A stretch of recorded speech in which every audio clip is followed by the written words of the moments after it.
வணக்கம். Swami Senthil, how remedies can help us to overcome our karma, to clean our karma?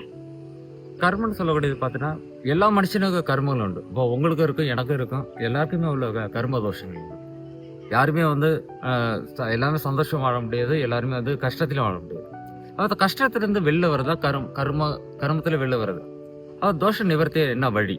அப்போ அதுக்குள்ள சொல்லக்கூடிய இந்த ஆலய வழிபாடுகள், இந்த பரிகாரம் என்பது பரிபூர்ணமாக தாங்கள் செய்யணும்.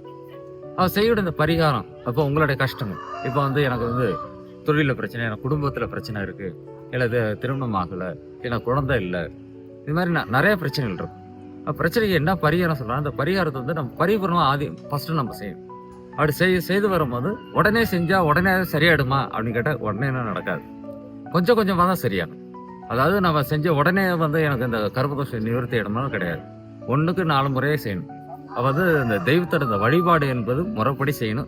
அந்த தெய்வத்தை வந்து நம்ம மனசுக்குள்ள நினைச்சு வாழ்ந்தா மட்டும்தான் இந்த கர்மதோஷம் நிவர்த்தி ஆகும். இல்லை நான் வந்து பரிகாரம் நான் செஞ்சுட்டேன், எல்லாமே செஞ்சுட்டேன், எனக்கு ஏன் தோஷம் நிவர்த்தி ஆகலாம் கேட்கக்கூடாது.